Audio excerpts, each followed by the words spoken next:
leadership is all about taking responsibilities. Most times, even when what you know nothing about happens, as the leader, you must take responsibility for it, because you are the leader to fix the problems. I was reading about the First Lady, Mrs. Oluremi Tinubu, during her speech at the palace of the P.O.N of Ife, where she tried to exonerate her husband of the current hardship in the country, saying that her husband should not be blamed for the current economic quagmire in Nigeria because the government is just 1 year old. For goodness sakes, which leader says that?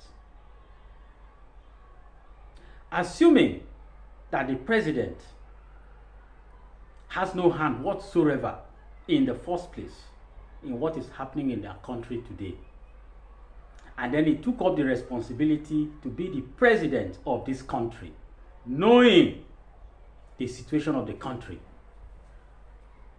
that already puts the burden of the state of the nation on the shoulders of the president. And as such, he has to take full responsibility because he was elected in the first place to fix the problems of the country. And that is the truth. So for the First Lady to be saying that her husband should not be blamed for the current hardship in the country is more or less a comment that shows that she either doesn't understand the magnitude of suffering in this country,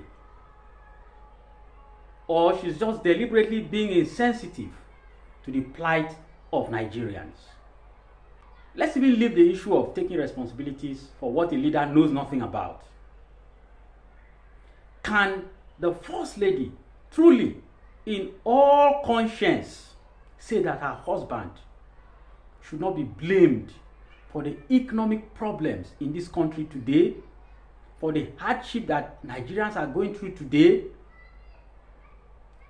It has never been this worse in the history of our country. Remember, under the past president, Muhammadu Buhari, Nigerians thought they had seen it all, that it couldn't be worse. Even at that, we bought a liter of petrol, official price, for 165 naira until the last day that Buhari left office.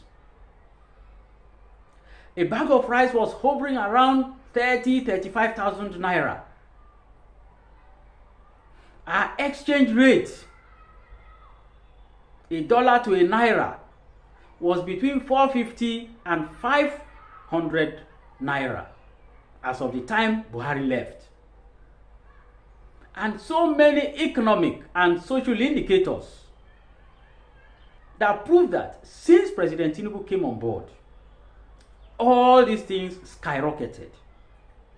Today, we are talking about a dollar to a naira at over 1,500 naira. A bag of rice, people have bought it 80,000, 90,000 naira in this country. What about the security situation in the country today? Is it getting any better? Our debt profile is rising. Yet, there is absolutely nothing to show for it. And you say your husband, the president, is not responsible for the hardship that Nigerians are going through today. As if that is not enough, the First Lady is asking Nigerians to give the president another 2 years. In other words, what she's saying is that Nigerians should be expecting to have a relief at the end of the tenure of the president. Is that what the president was voted into power for? Madam First Lady, let's look at it. Is that what the president, did we vote him into power so that he will be there for 4 years and be flying the presidential jets around, buying new presidential jets for himself, traveling on different personal trips abroad, while we wait for 4 years to fix the harrowing pains that we are going through? Did it take the president 4 years to remove subsidy on petroleum products? Did it take the president 4 years to do so? It took the president less than a second to bring about that change that has become a pain in the necks of Nigerians. Therefore, a good leader does not need 4 years to make a change that will impact the people positively.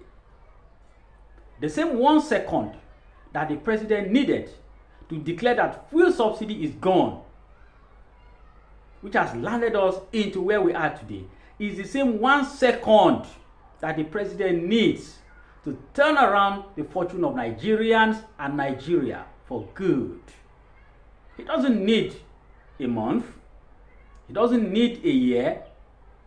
So asking us to give you 2 more years, or to give Mr. President 2 more years, is tantamount to insensitivity on the part of those of you in leadership. That is the truth. In all conscience, as a mother,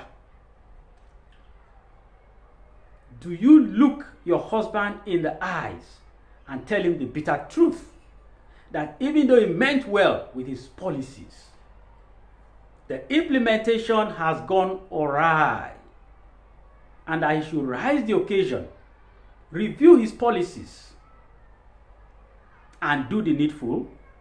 That is what leadership is about. There is no policy that is cut and dry.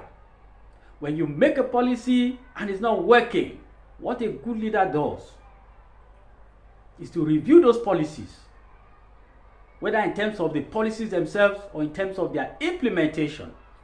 And if there are lieutenants that are not doing their job properly, they should be shown the way out. You don't need 4 years to do that. Madam First Lady, you have the bedroom power.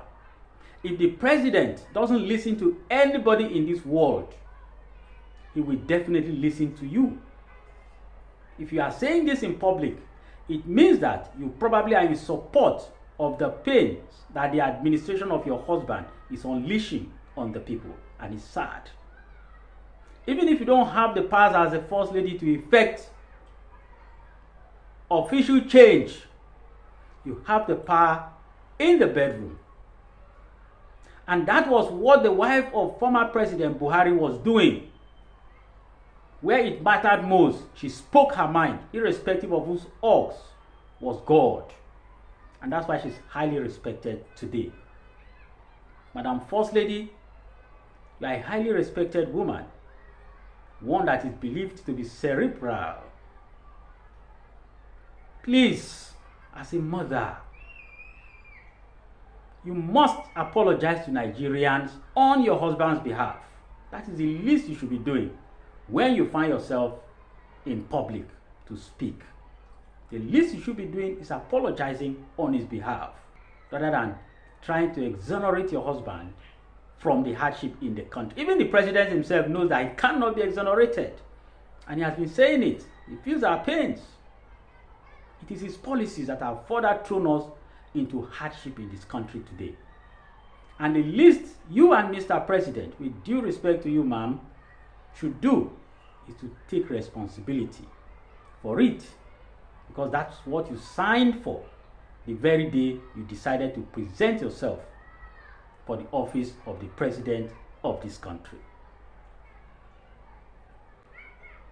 Let's be humans, let's be patriotic, and let's be Nigerians. So, your husband has every blame as far as what is going on in the country is concerned. All he needs to do is to review his policies where necessary and make life a bit more livable and meaningful for us Nigerians who voted him as our president. May God bless this Federal Republic of Nigeria.